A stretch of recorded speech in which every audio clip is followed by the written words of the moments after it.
Welcome to Cooper Talk. I'm your host, Steve Cooper, and remember, I'm only as hip as my guests. Now, I had no music right there, people, because I usually have music, but as you know, I've been going to the studio closed. I've been telling you that today. And so I had the music on my phone, but my guest today was nice enough to let me come to his studio, which is a real studio, not my makeshift studio in my kitchen with my Zoom coming off my... The leader in talk radio on the internet, right here on K98Talk.com.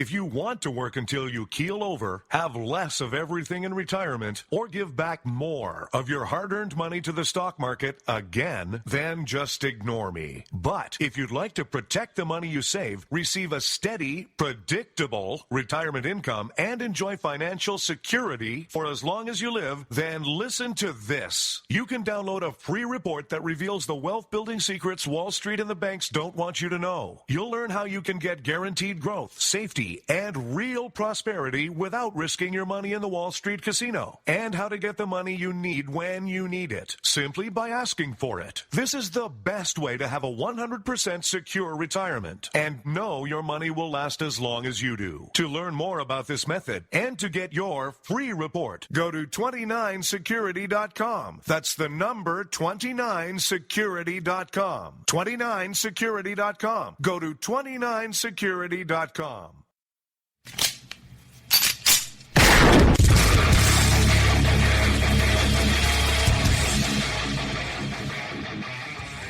This is Slickery Trigger for Rebel Road Tactical. With proper care and feeding, your pistol will be ready when you need it. There to save your life. Shouldn't your gear be that good? Whether you need a holster for comfortable everyday carry or a tough-as-nails holster for your next training course, Rebel Road Tactical has what you need. Check us out on the web at rebelroadtactical.com.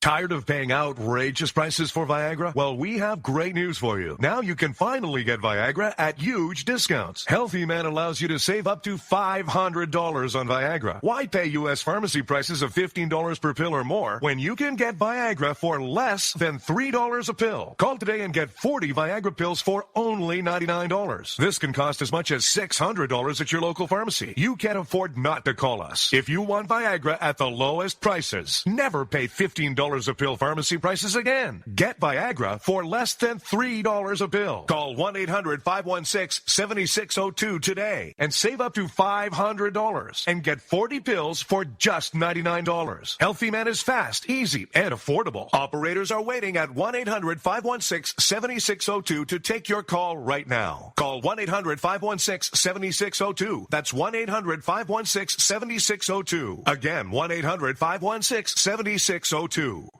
In these uncertain economic times, you've got to do whatever you can to save money. One of our biggest expenses can be our cars, especially when unexpected repair bills hit. Not anymore. If you own a vehicle with less than 130,000 miles, is less than 12 years old, has a warranty about to expire, or even no warranty at all, you could stop paying for car repairs. Roadside assistance, towing, and rental coverage are all included. Don't wait for the next repair. Make one free call right now to see if you qualify. If your vehicle is less than 12 years old, has less than 130,000 miles, even if it's out of warranty, paying for car repairs can become a thing of the past. Call us right now and get your car protected before your next repair bill hits. Get protection and no more repair bills. Call 800-696-1030. Again, 800-696-1030. That's 800-696-1030. 800-696-1030.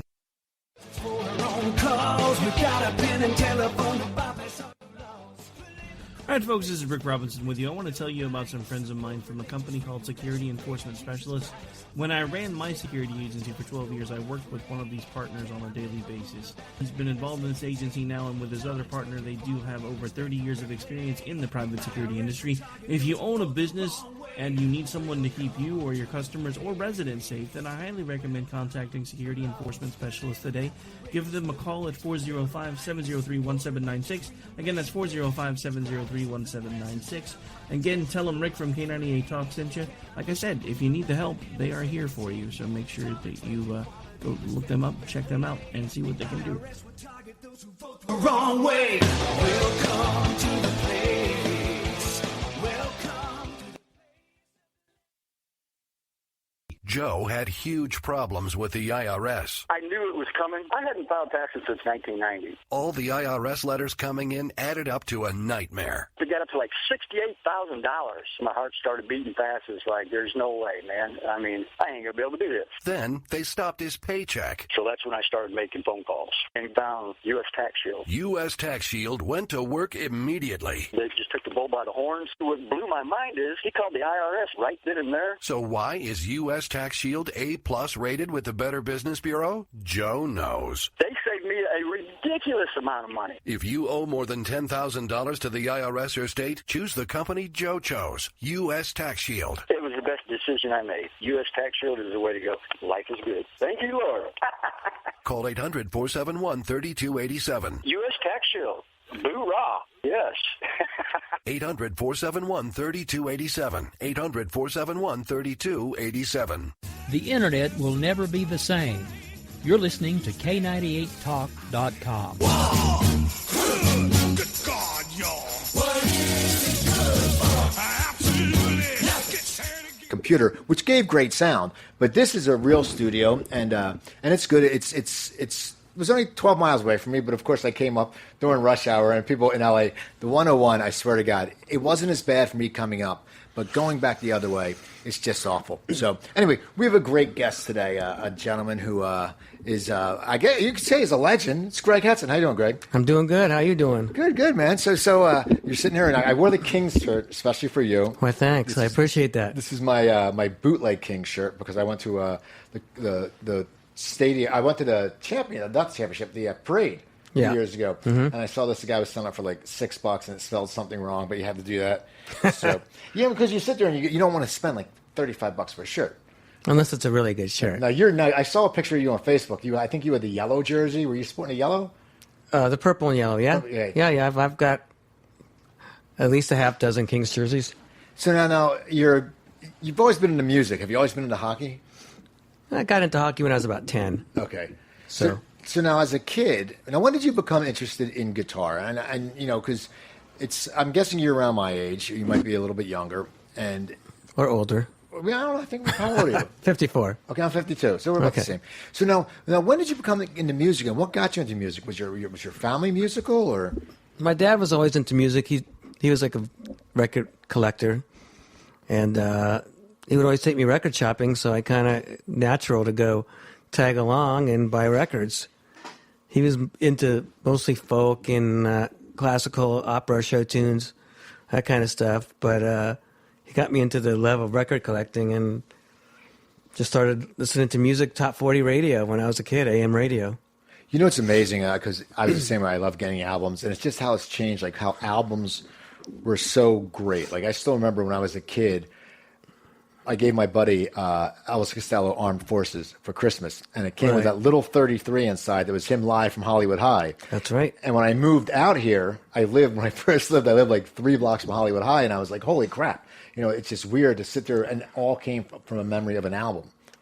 Yeah, I used to, of course, the graphics were big, and there was always the liner notes, and I used to read all of them. I knew who recorded, who had the engineers, what studios, even before I was a musician or anything. I was really into just reading and figuring out what the hell that was. Now, you love the music, so when did you decide to start playing an instrument, and what made you start playing an instrument? Well, at age when your parents say, to be a well-rounded human being, you should learn an instrument. What do you want to play? I'm like, I don't know. So I'm listening to the radio, and Up Around the Bend by Creedence comes on, and I go, okay, that intro, what's that noise right there? Well, that's the guitar, son. Okay, I want to play that guitar. So I want to play that instrument. So they started giving me lessons, and took them for a while. And then after maybe 6-7 months, I lost interest because I wanted to play Little League.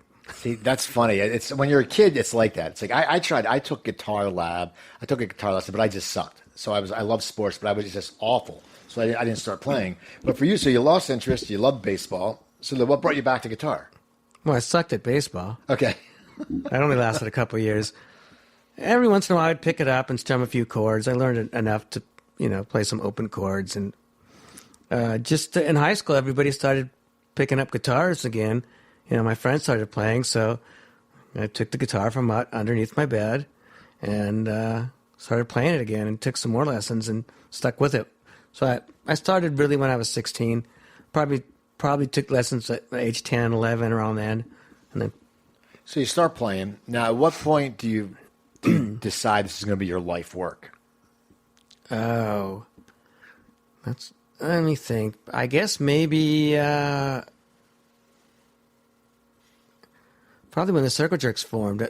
I met Steve McDonald, who we started Red Cross in high school at a Photoshop class, and he had a peachy folder with a flyer on it for the bags, and I'm like, hey, you into punk rock? And he kind of looked at me like I was going to give him shit. And I'm like, yeah. And I'm like, yeah, me too.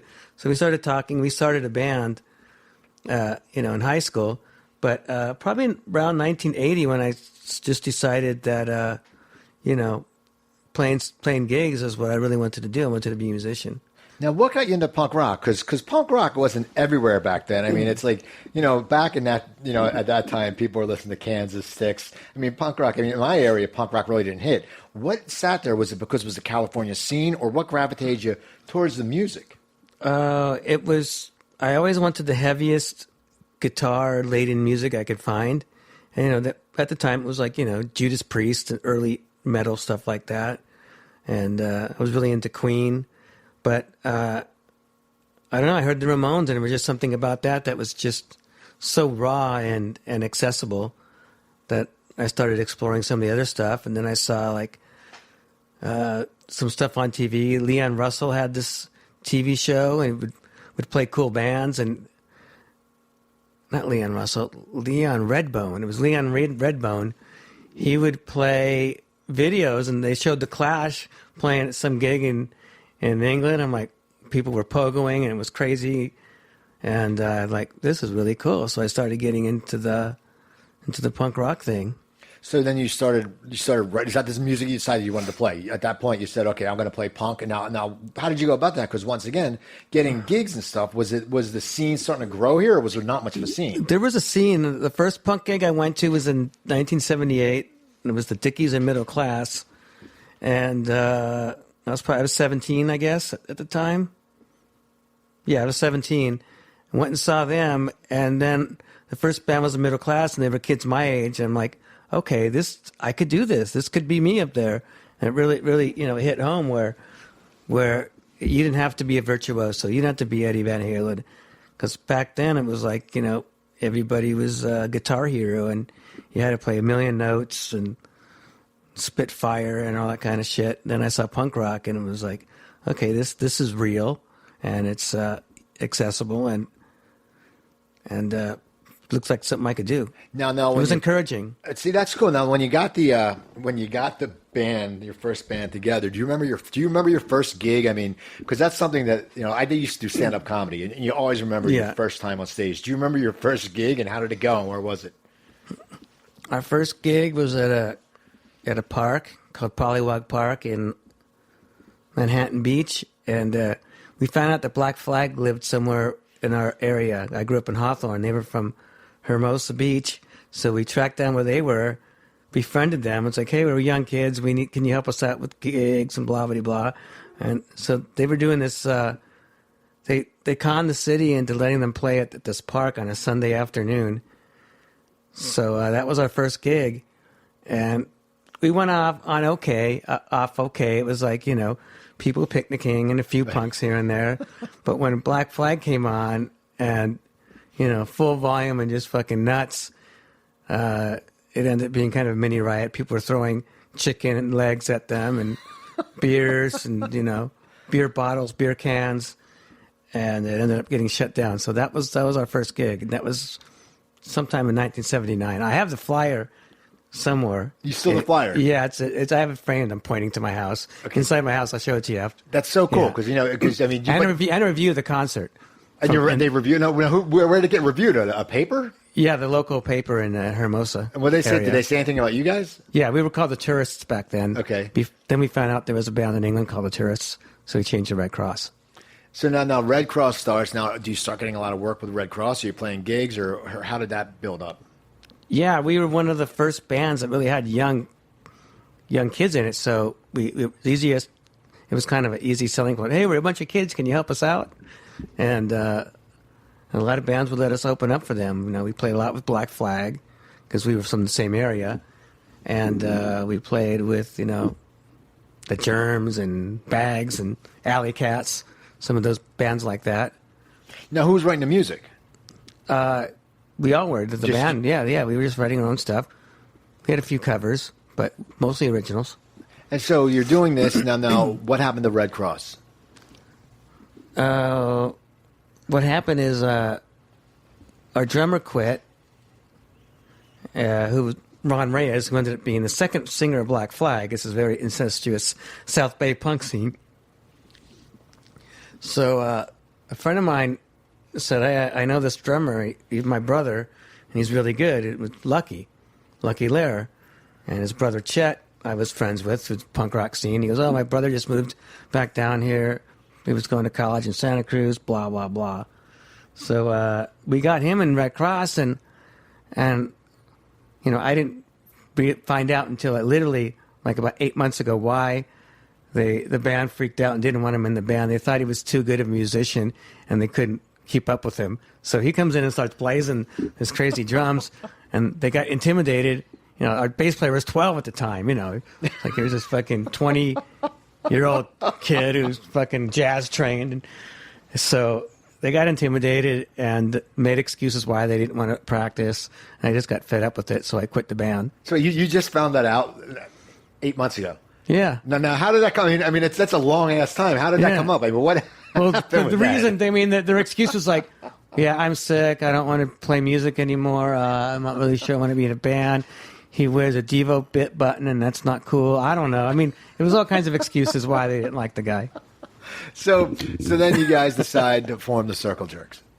Right. Now how'd you come up with the name? Well, what's the story behind the name? Because we all know the term Circle Jerk, but I mean, especially back then, people were probably like, were shocked at who came up with the name. We were looking for a name. We couldn't figure out what to call ourselves. Well, me and Keith were at Raymond Pettibone's house. The artist did all the Black Flag flyers and stuff. And at his parents' house, they had an American slang dictionary from the 60s. And we just started going through it and seeing what we could come up with something. And we saw the term Circle Jerk, which we never heard of. Right. And this is hilarious. We got our name, our band this, and that's how it came about. Now, how did people first react to that? Because, well, first of all, a lot of people probably didn't even know what Circle Jerk was. So they probably were just thinking, they they probably didn't understand. A bunch of jerks hanging out. Yeah. And then, it was shocking to some people. Our bass player at the time didn't want to tell his parents the name of the band. He was embarrassed. So it ended up okay. So it came out. So now how are people starting to react to your music? Because now punk's getting bigger, right? And so the LA scene was getting really huge about 1980. A lot of more of the suburban kids were coming out from Orange County and out in the valleys. So the gigs started, growing in size from maybe a couple hundred people at the most to 500, and then it just multiplied. It just kind of. By 1982, the local bands were drawing 1,100 people at the headlining shows every week. What venues were you playing at? I mean, were they bars? Were they like the Park? Or what was the scene back then in L.A.? Well, there weren't many clubs that would book punk. There was a Starwood and Hong Kong Cafe and a couple of underground hall gigs here and there. Those were the main clubs back then in 1980. So... around 1980, the Starwood started booking a Tuesday night punk night, and it started outselling all the the rock, bands and all the other styles of music. So they were kind of the trailblazers in doing that, a weekly punk show. And it got so huge, there would be, 700 people inside and 1,000 people outside just partying in the parking lot. It was huge. And then they started doing 2 nights a week. And then they had to, the promoters had to go in and start renting halls. Now, did you guys decide to take anything on the road, or what was your path to the Circle Jerks? What was your goal actually with the Circle Jerks when you got into it? Because you guys were so young. To get out of the garage. So that was just you wanted to play live, and it was because we're at that young age. We're young. We don't really have goals. Some people have goals. Okay, we want to play some club gigs. Yeah, then we want to go to San Francisco or San Diego, and then it's like, well, record a record, and then we want to go across the country and tour. So, 1981, we made it out to the East Coast after the Circle Jerks Group Sex album came out.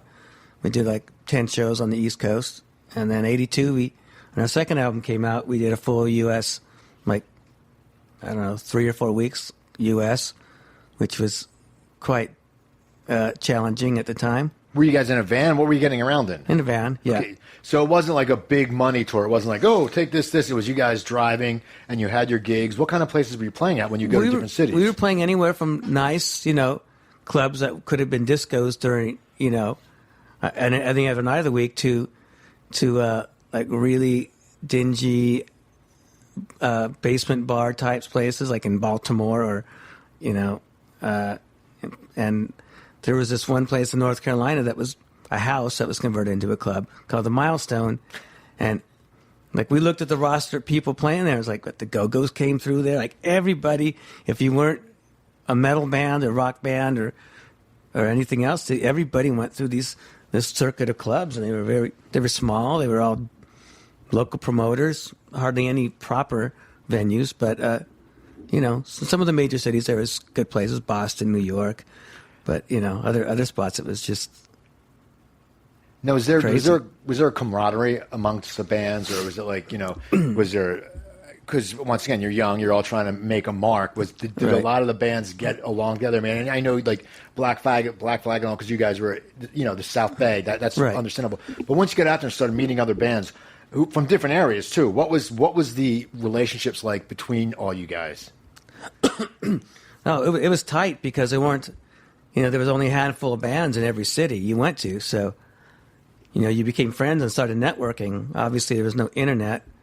Back then, there was, Xerox fanzines that, if you were lucky, had distribution, you get it outside of your city. And there was a couple of major ones that started writing about, Circle Jerks. So kind of got some nationwide press early on. Now you were getting a big following. I mean, where people were digging you. I mean, what's that like to be young? I mean, you start from square one. You start playing at a park where they're throwing chicken wings and beer, and then you start getting a following. That must be a great feeling. Yeah, it was. But there was no goal. It was just to go out and do it and have fun and see what happens.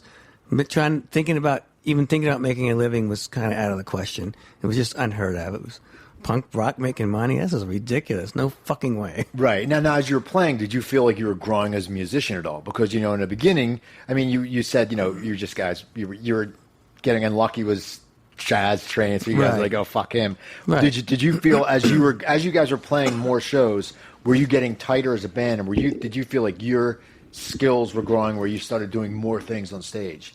Sure, but we wanted to keep it simple and wanted to keep it true to what we thought our version of punk rock was. And getting back to the rivalry thing, I think the only rivalry that anybody had wasn't even a rivalry. It was the strive to not sound like your friend's band. Okay. So, if you listen to the early stuff, the Adolescents don't sound like the Germs, and they don't sound like Black Flag, and they don't sound like the Clash. Everybody wanted to have a distinct identity, which was, that was everybody's main goal. But, yeah. So you guys created your own sound. Everyone cultivated their own sound, and that was the idea about it. Where in other types of music, when there's one good sound, everybody follows it because they go, "Hey, well, you know what? This guy's playing this, so I'm going to play just like them. So then we'll get a record deal, and we'll be just like them. Our record well, there were no record deals. Right. It was all, there was no record deals. Nobody was getting signed to major label record deals. So now, what happened to the Circle Jerks? We went on for for 10 years, like putting out records every couple of years. And did you guys feel like you were growing as a band? Were you starting to change any of your music like stylings because A little bit, maturing? Yeah, we did. We matured a little bit, changed up stuff a little bit, and around 1985 is kind of was a breaking point where that's when the whole speed metal thing came in, and a lot of the metal kids started listening to punk rock, because when speed metal came in, it was kind of a blend of punk and metal, and we started getting that following, and then a lot of the original bands got discouraged. Original LA bands got discouraged and either changed their sound completely or just quit playing punk rock and broke up and went off and did other stuff. Grew their hair long, became glam, or went to the metal route. But we kind of we rode all the wave because we believed in what we were doing. At that time, when you started hearing bands like Metallica and stuff, it's like, well, that sounds, a lot like that punk rock stuff we were doing. And you kind of start thinking that, if we had the opportunity, if this music had the opportunity to get some mass, airplay here and there, or getting some props, why wouldn't the people like it? So, but during that time also, the LA scene was dying off because of a lot of the growth of the punk rock spawned a bunch of punk rock quote unquote gangs. So there was a lot of violence, and people got disillusioned with the whole punk rock thing and just stopped going to shows. It was too dangerous. Doesn't that suck? It killed itself. I mean, doesn't that suck for you when you guys performing, and all of a sudden you're going, holy crap, these crowds were huge, and now a few people are just getting out of control, and then as like anything, once one event happens, then everything is like, this, and this is before social media. I can imagine now, but I mean, was there? Did you see a lot of violence at your shows? Yeah, like starting around 84.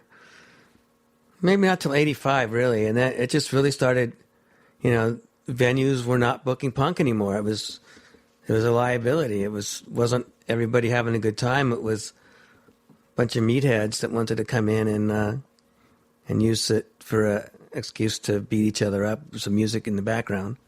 That sucks. I mean, that's one of those things you sit there and go, geez, it's like, I mean, we're both old hockey fans, and It was great when there was the meatheads who were the enforcers. I mean, sure. You have your Gretzky thing right here, and when Gretzky played, no one touched him, because if you did, you'd get your ass kicked. But that's different. That's their job. For the music, it sucks, because you guys are just trying to play your music, and a bunch of idiots come out and ruin it for everybody. Yeah, they not only ruin it, they ruin it for themselves. They don't even realize it.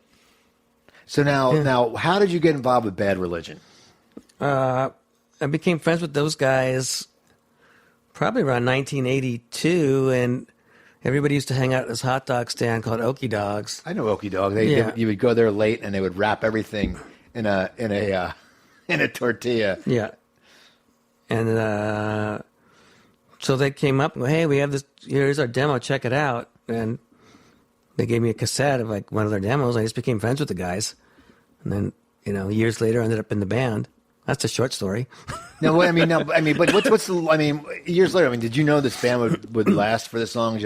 You guys have a lot of acclaim. I mean, you've traveled the world. I mean, did you think when you met those guys at the Okie Dog, which people, if you don't know, when you drive by the Okie Dog, the food's good, but when you drive by, it's sort of scary looking.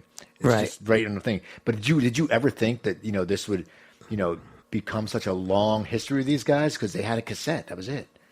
Yeah, and then they put out a record, an EP, a record, and a second album, which failed, and the band was pretty much killed itself after they released the Into the Unknown album, and they didn't play for a couple of years. So it just was when the band got resurrected, it was everybody's hobby.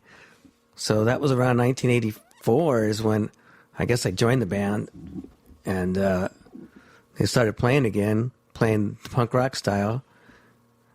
But like I said, it was only a couple of gigs here and there, once a month, once every 3 or 4 months. Everybody was working or going to college, so that was a really slow, gradual ascent into popularity. Now, what were you, did you have during this? Did you have other jobs, like when you were playing in the bands, or were you always just making the money off the band, or what? What were you doing for a living? Was it just the music? Yeah, well, I lived at home till I was 25. I milked it as long as I could. Okay. So, but by the time I hit 25, I was making at least enough money to move in with my girlfriend, and we had an apartment. But really around 85, 86, after the Wonderful album, when more than the metal scene was getting okay with going to punk shows, is when we started making almost enough money to make a living. So when did Bad Religion start growing a lot? When did you start seeing a swing where you went, I'm in for the long haul because this is going to be a ride? Because like anything, as you said, back then this music it went from punk, right. It went to metal, and then metal became grunge and everything. But I mean, what point did you sit there and say, okay, this is pretty good shit, man. We're gonna be hanging out for a while. Never. We always would joke about, at least we got another year. We can make another record and maybe do it another year. That was kind of always the joke, but it was really kind of true. I really didn't. Maybe not till 1991. We went over to Germany, and for some reason, everybody loved Bad Religion. It was crazy. So. What's that like, though? I mean, when you go, it's like you go to this other country, and and people are just going crazy for you. It must be something you're like, wait. Why isn't this happening everywhere? Because this is a country, and they love us. And because I've always heard, from any musicians, that the foreign crowds really, really love. Like I heard South America, that people are nuts. I mean, they're nuts. Their music, they know every lyric, they know everything. I mean, yeah. And it's just crazy. When you went to Germany, what was that like? To get this adoration? I mean, it must have been a great feeling. Yeah, but it was weird because I guess. Right as everything was dead in America, in Europe it was picking up, especially Germany. For some reason, that around that time, the punk scene was just growing huge. So we were right place, right time. The people liked the music. It spoke to them. I don't know. Who knows? How long would you go over for Germany for? How long would it be? A week or two, or would you do longer stays? The first time we went over there, I think we did 17 shows in 21 days. So it was pretty grueling. But we came back. It's like we made money and people loved us, and we were selling out. They were cramming 1,000 people into places that hold 500. It was insane. It was crazy. So now after Germany, you come back, and now how is it on the state sides? Is it starting to build more? Building a little bit, but in pockets. Like in Southern California, we always did well, but maybe in the West Coast, yeah. But not nationally, didn't really start growing until like '93. Like with the Recipe for Hate album is when I think nationally we started selling decent amounts of record, good crowds, and then the major labels started coming after us. What do you think it was in '93 that made you guys? I mean, was there a different scene? What happened? Was it just something that people wanted something different? It was that one little band that destroyed hair metal single-handedly, Nirvana, and that trickled down to you guys. Nirvana and Metallica, because they went out, they started recording punk covers and stuff, and. It's like next thing you know, all of a sudden people were buying Misfits records and wearing Misfits shirts and listening to, all the old punk rock because of bands like Metallica and Nirvana. And so then you guys the people started paying attention to you guys. Yeah. And that, and then there was that, for some reason it was ripe for there was enough time between the early quote unquote good old days when it was fun and safe to the death of it, and then the resurgent, it was safe again, and then bands like Green Day and Offspring hit right around the same time. Now, when do you think was with Bad Religion? When did you guys start hitting your big peak? I mean, to sit there and when you sat there and went, okay, when you started, you knew when you went to a gig it was going to be kick ass. I mean, at what point was that? It was probably the Against the Grain record, when that came out. I don't remember what year that was. That's kind of like we would go anywhere in Europe and be drawing over 1,000 people. So we knew Europe was good, and the U.S. and Canada was okay, certain areas, but we were able to tour and not lose money at that point, sell a little bit of merchandise. So that was kind of like the the breaking 91, but still nobody quit their jobs until probably 95. For the most part. So everyone was working. They're going like, so you had to have a job where you had flexibility. Yeah, I'm going to Germany for 2 weeks. Yeah, or Greg was working on his masters at the time probably, and then Brett was running the record label. So everybody had their own thing going. So what happened in '95 when you guys when they could quit their jobs? I guess that's the year that Stranger Than Fiction came out. I think it was 95, or was it 94? I don't know what year it is. But that just seems like it was, we got signed to the major label and got some airplay, and then just really ridiculously blew up in Europe, where we had Green Day opening up for us. Okay. Their Dookie came out in America, and they're mega platinum overnight. In Europe, they quite hadn't hit yet. They had agreed to open up for us in Europe, and we benefited from that because we went from 2,500 seat venues to 7,000 seat venues in Europe, and so that was kind of when it really got stupid. No, in a good way. Now, what's it like as a musician when you had a tour bus and we? So was tour bus and all that stuff. What's it like as a musician when you sit there and you go from you're used to playing a venue and you're gradually getting bigger? Are you prepared for that? Or is it something like you sit there and you go, holy crap, we're just playing in front of 1,000 people. Now there's 7,000 people. It's still a lot of big difference of people. Right. The first time that was like, oh, fuck, I think we're in too deep. Whatever we got ourselves into was playing a festival in Germany in 1991. And that's like, fuck, this is scary shit.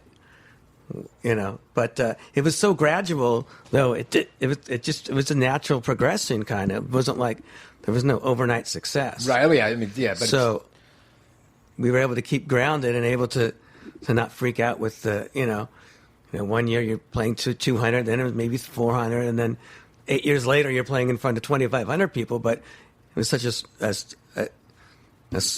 slow, steady growth. It wasn't that hard. Now, what was it was like? Exciting, but it wasn't as scary. Well, yeah, it must be. But now, what was it like when you signed with a big label? Is it like what people say? It's like I know people have said, "Oh, we signed this contract," and we look back and I should have never signed this contract. But they're like, "Oh, I just signed this contract, and you've been working hard." I mean, what is it like when you sit there and you guys been playing, and all of a sudden, everyone always says, "A musician, that's the big thing." The big label comes. Right. What is that like? Is it a grueling thing? Is it like they sit there and you have meetings, or how's it all take place? Well, we kind of went into it saying, well, as long as we have complete artistic control over every aspect, do what you want. You can, we were able to kind of dictate our own terms because we had success and we didn't have to change because Epitaph was starting to blow up, and maybe a couple months before our record came out, The Offspring blew up. So we didn't have to do it. So we got to dictate our own terms, which was nice. We were fortunate. And the only thing that they did that we didn't really want to do on the first record is do a re-record Digital Boy, 21st Century Digital Boy. They really wanted it on the record. It's like, okay, we'll throw them a bone. It's not that big of a compromise, right?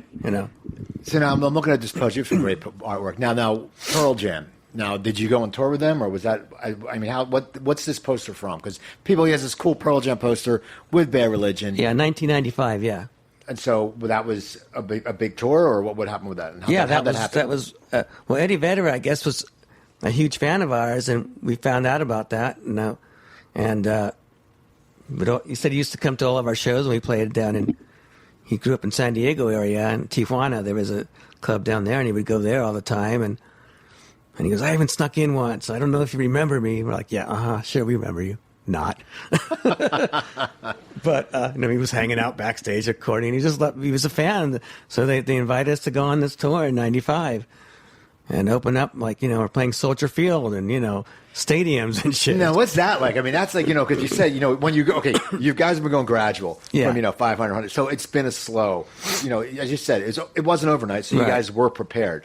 But there's a difference when you go from 7,000 to Soldier Field. 80,000 people. Like the Vet, you probably played the Vet in Philly or wherever you played. What is that like as a musician to sit there? What's the feeling when you go on stage and does the energy almost bowl you over? it was that kind of stuff was a little easier because we were a support band, so we didn't have to play long. It was really kind of low effort, high reward. I mean, we put the effort into playing, but it wasn't that difficult because the focus was on Pearl Jam. They were like ridiculously huge at the time, and we were like lucky to be, they invited us along. But we didn't want to. We didn't know what we figured at worst people would be indifferent. Okay, but it wasn't that bad, So now after you do that big tour, then where do you go from there? Because you're used to those, and it's an easy gig. I mean, as you said, you played hard, but right. You're right. It's like I always say it's like when an act opens, like a comedian opens for Cher or whatever. Right. Even if the comedian sucks, the people don't care because they're there to see Cher. Right. For you guys, you go out. You had to be gaining some fans from that tour. The people had to be digging your music. Yeah, so brought by that time we were getting a little bit of airplay on the alternative rock stations, and like Green Day was pumping, and Offspring and Nirvana and bands like that. So what was the question again? When the tour, after the tour happened, After what that happened? tour? Because you guys, all of a sudden, you're sitting there and you're used to playing the big venues. Is like you're sitting there going, okay, we're going to go back and we're going to headline our own tour. It's much more fun in our own comfort zone doing, clubs or, medium-sized halls. Kind of it's more what we liked anyway. But it's a good experience, and it was fun, and we definitely helped us. Now, what are some of the cities that you've loved playing in, and is there any cities that you just have hated? And this could be worldwide. Yeah. Not really trying to think hate. Just that the people were just sort of like dicks. And it's like anything. There's certainly, like if you do comedy in Atlantic City, right. People are just jackasses. Right. It's just the mentality. I'm trying to think of anything that was really awful anywhere. I don't know. It's just not really. I can't think of any place that was like, oh shit, we got to go there again. Except maybe Dallas. I don't like Dallas either. Well, I'm not a Cowboys fan. I'm a big football fan, so I don't like the Cowboys. Yeah. So sorry, Dallas. It's all right. They deserve it. We had good times there too. So I don't know. There really isn't. I can't think of any place was like, fuck, we don't want to go back there.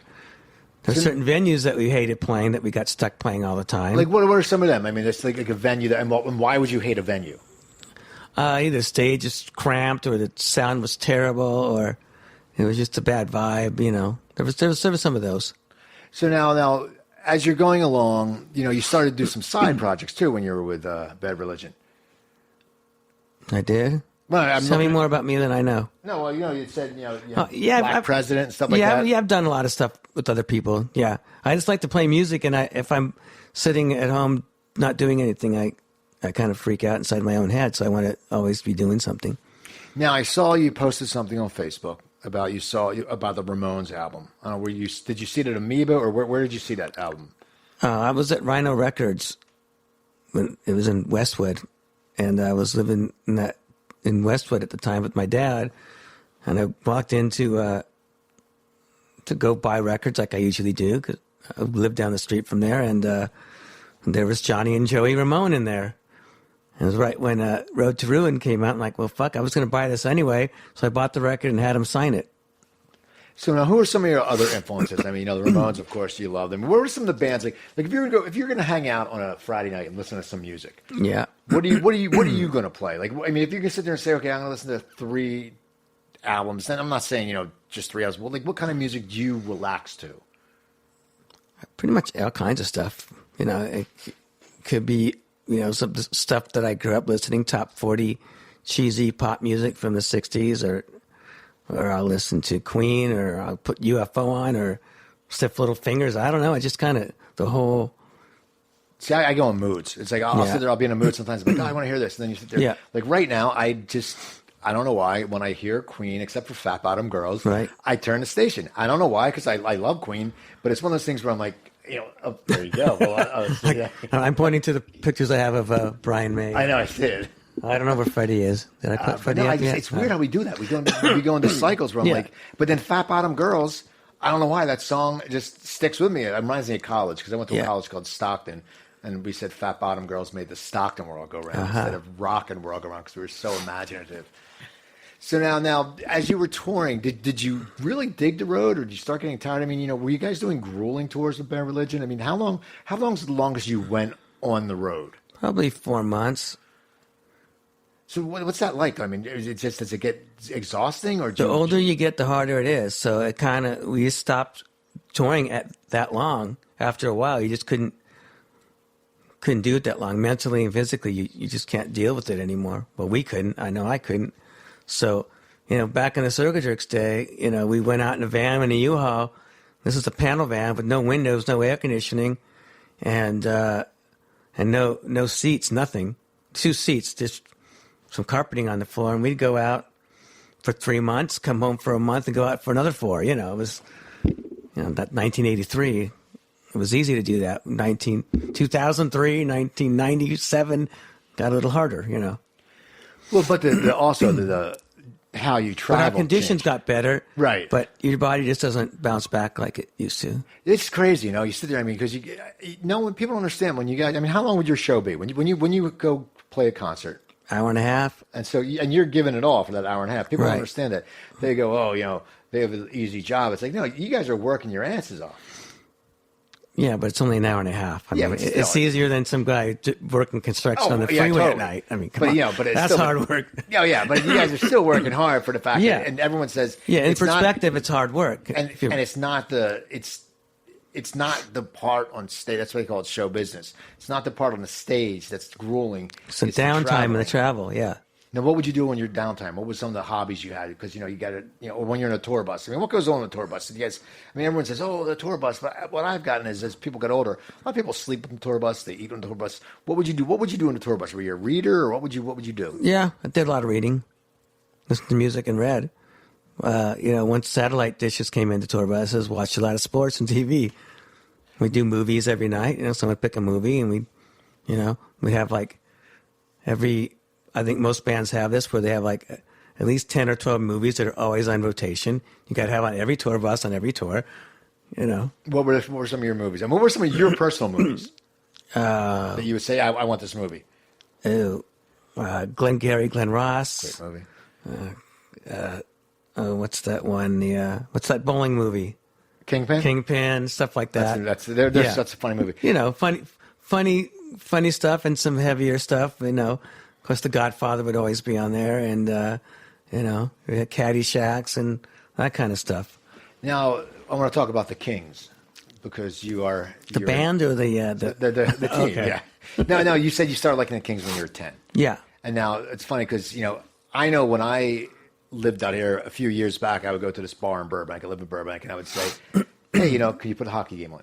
And the bartender would go, she'd go, "This is L.A., Cooper. We don't watch hockey." And then of course the Kings win the Stanley Cup, and they're all coming to work with their Kings shirts on. Right. L.A. loves a champion. Oh yeah, everyone. Now what got you attracted to hockey? I mean, were you a baseball fan too, or was it just something that gravitated you towards hockey?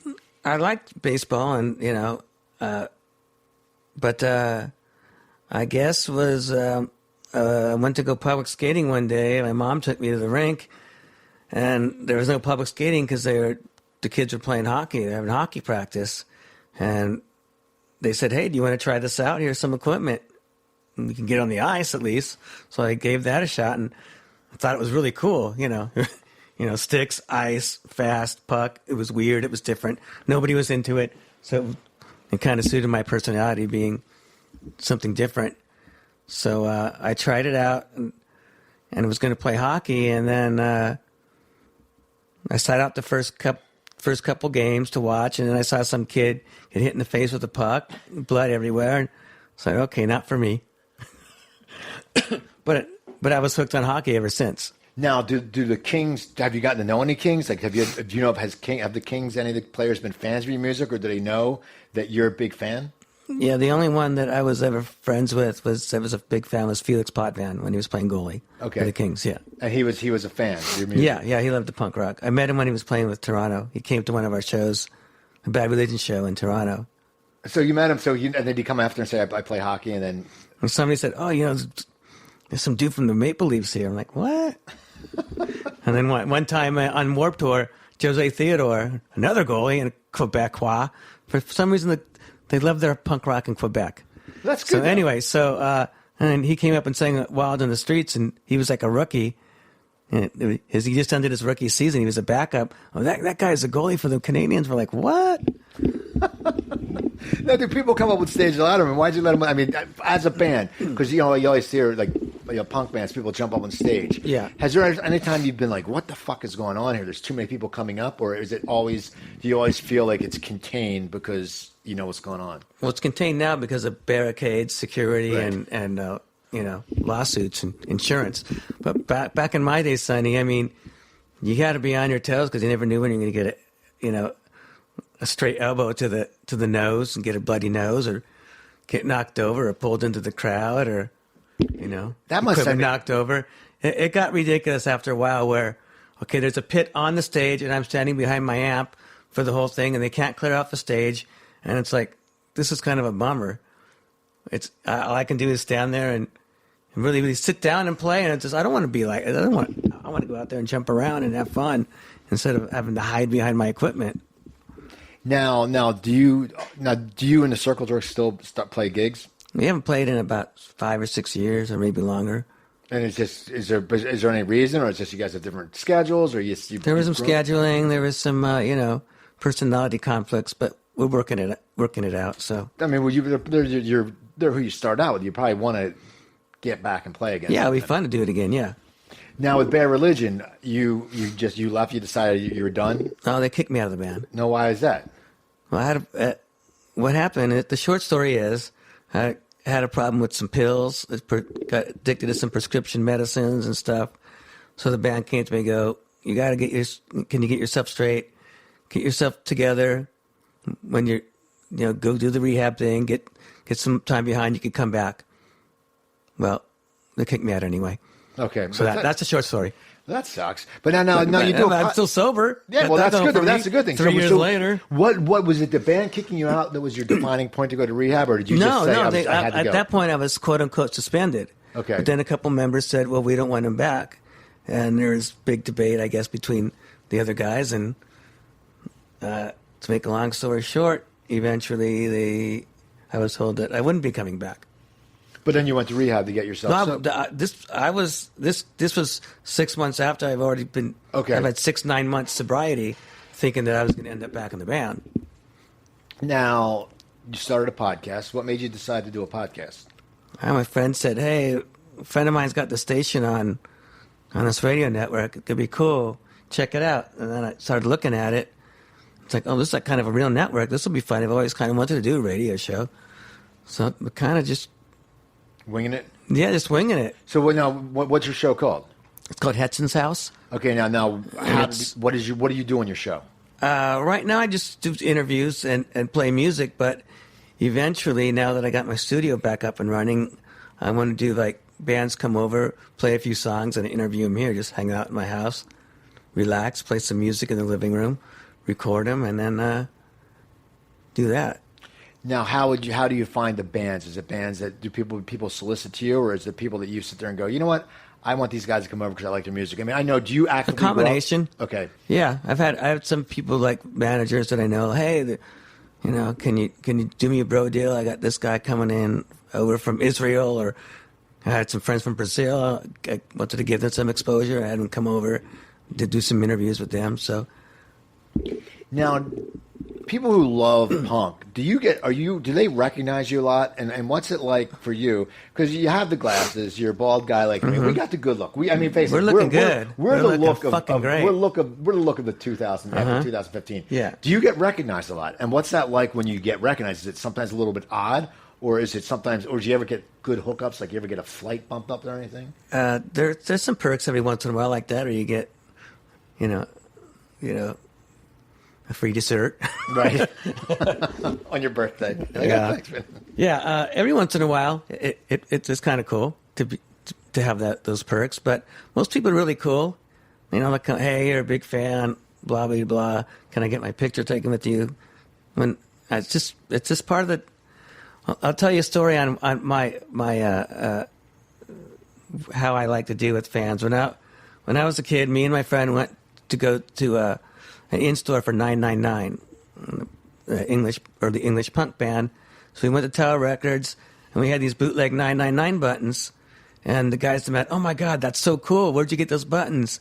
We've never seen anything those ones before. It's like, oh, there's a store down the street. We got them. They go, if you bring some of those to us, we'll put you on the guest list. So we went down to that store and bought them a handful of pans. They had put us on the guest list and let us hang out with them. And so that to me was like, okay, this is, that would never happen with Kiss.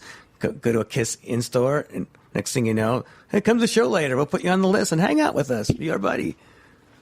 So that's kind of my philosophy is to really, it's not much of a division between the band and the crowd. That's kind of what got me interested in the whole thing. See, that's good. I think that's something that punk has been. I can't say that there aren't people that are just punishers that just. It's like, dude, okay, don't talk to me so close. Your breath stinks, but you're really drunk and you slap me on the back. That's the one thing that would get me. I don't like the someone to give you a bear hug or a slap on the back. It's like, do not do that. Yeah, if you're at a bar, anything but that. Yeah, if you're at a bar and all of a sudden, if one of your songs came on a jukebox and someone played it, and then the guy saw you, that's when that probably happened too. And you're just like, hey man, I'm just hanging out, just chill, It makes them happy, whatever. I'm okay with it. Now, what's the new band you're in? Punk Rock Karaoke? Yeah, that's not a band, but tell us what it is, because that's a really Punk cool Rock idea. Karaoke we're a bunch of guys in other bands, and we have a song list of maybe 70 songs we could play, and you sign your name up to sing, and we call your name, and you come up and be the singer. So you could be the singer for The Clash, Ramones, Black Flag, etc., Blondie, or whatever, and we're your backup band. Got Stan Lee from the Dickies playing, and Eric Melvin from NoFX plays sometimes, Steve Soto from Adolescents, Darren Pfeiffer from Goldfinger, and myself. And we go and we play the songs, and you get to be the star. Now, how's that? How are people digging that? Because it sounds, you think like anything, because karaoke is so overplayed. Like, I always laugh. Like, we're a live band. That's what I'm saying. We've done a little twist to this. That's what's cool. I'm saying, because karaoke, I remember when I first moved here, I lived in Hollywood, and and there was a Acapulco on the corner of Sunset and La Brea. I know that one. And you would go into karaoke, and these people were just too damn serious. Right. It was like, you're like, okay, guys, because some people just go to karaoke to have fun. Then you have some people that want that. This is their shining moment. Or there was a place in Burbank called Dimples that was just awful. The owner was awful. But now for this though, it's a great idea because you guys can sit there and go, and people must enjoy it, and they get to meet the musicians. They get to be on stage with us, which was cool, and we get to play the songs that we grew up loving. So I get to be in the Clash for 3 minutes a night, and I get to be in this band, and it's a lot of fun. I think everybody wins, especially the crowd, like the singers, and people are cheering them on no matter how good or bad they are. It's really kind of the spirit of punk rock. Really. And what's cool is, it's also now. Did you guys have to rehearse together, or it's just you all know this music and you go, okay, we can just pick it up and jam? We put in many. It's we've been doing it since 1996, but I don't think we really had it down till a couple of years ago, where we got strong. We know the songs really well now. Finally, now it took 20 years. Was it your idea? No, a friend of mine came to me and had the idea for to do it at a restaurant that he was throwing a party at for his, I don't know what, 2-year anniversary of his restaurant being open. Because I want to do a live band karaoke. Do you think in punk rock? You think you could put that together? I'm like, that's a great idea. So I started calling my friends, and that's kind of how it got started. And now I know you played in Ventura. What size place was it, Ventura, when you played? It was a bar. Okay. Yeah, and we play like clubs and bars. And we played at festivals where sometimes that works out. You've gone up and played festivals now, and people get up, and that must be crazy for them. The people to come up in front of a big crowd, Yeah. They've got to be like, okay, go, it's okay, you can sing. Right. That's usually where it's kind of a different procedure. Usually the promoter will do something with the radio station, and they get to win to sing with us. Here it's kind of like karaoke. First come, first serve. You put your name on the list. We call you up. We give you the lyrics, and you come up and sing. We don't have a fancy machine or any videos. But you guys play. You don't need it because it's you guys. Who's going to play? Now, how much do you have the clock going? 53 minutes. Okay, well, so we have 7 minutes left because We that's the way do. it is. So, what do you want to talk about for 7 minutes? What interests you? I always like to let my guests say, what do you see in your future? I mean, are you want to start making more music? Do you want to start a new band? Or what do you want to do? Yeah, I have a project, quote unquote. It's because you got to say that in L.A. I have a project I'm working on with my friend Loomis Fall, who was drummer for Wax and was on the Jackass TV show, one of those characters. And we have a record done. We're just trying to figure out what to call ourselves and figure out how to get it out. So I'm working on some new stuff. And I want to do some instrumental music I've been working on. Now, when you New do this, Orleans funk style. see, so you're basically, I mean, you've done the punk for a long time. You want to branch into different. I mean, as you get older, is it something where you go, if you want to do a punk album, it's going to kick ass. I mean, that's in your blood. Right. But as you get older, is it something that you sit there and go, I want to be challenged. I want to expand, because it's like anything. I think anyone gets tired. Yeah, I mean, I loved my 29 years in Bad Religion, but it did get tiring. I don't know if anybody else would agree with me that's still in the band. It's tough doing the same album every year. You're confined. You can't really go. You could push the envelope a little bit, but you can't really expand much from that, which is kind of a bummer, because then you don't want to bum out your fans, but you want to make yourself happy. To me, it got less challenging. So the album, not that we put the effort in it, but it gets harder, and it's rough. well, I think it's like anything, and that was your main job for 29 years. Yeah. I think, if someone's an accountant for 20, I mean, it's a different, people don't understand. Being a musician is a job where you sit there, and if you're there for 29 years, anywhere you're for 29 years, you're going to start getting somewhat bored, I would say, or complacent, because you're like, okay, difference is you were going to big venues and your career grew, but that's like anyone. You start off Right at the bottom, you move up. So after a while, it just must get a little bit, tiresome. Not yes and no. Not I mean, tiresome, it's tiresome, but it's frustrating. So that's why I would go and do other musical endeavors. And now I'm just trying to go I wouldn't say completely left field. Maybe, well, yeah, I've done a little bit of that too. But just kind of stream of consciousness stuff. It's like, well, if I want to have a song that's 7 minutes long, why not do it? Right. Minute and a half, sure. Throw it all on the same record. I don't care. Now the album you did with your friend. With Loomis, yeah. Now, what kind of music is that? There's a minute and a half songs and there's 6 minute songs. It's heavy. It's got dark, sarcastic, social commentary lyrics like punk rock, but there's some drum loops and there's some elements of electronics, but it's not electronic, and I wouldn't say it's, I don't know, it's punk-esque, but not. Did you lay it down in here? Did you do the mixing here, or is this where you? Yeah, the we magic happens? recorded it here, mixed it at a proper studio, at a nice professional studio, but yeah, we did all the recording here. How many guitars do you have? I don't know. I mean, a ton of them, and I see 3 here, but I'm sure they're all. I mean, is there a bunch of them? If I told you, I'd have to kill you. Okay. I don't know. I think 20, 21 maybe. Now, do you have a favorite? I mean, is there one you sit there and go, oh, this is my favorite? And how did that one become your favorite? Well, my favorite guitar type is a Gibson SG. And what happened early years of the Circle Jerks, I had a guitar that wouldn't stay in tune. The band said, get a guitar that stays in tune or get out of the band.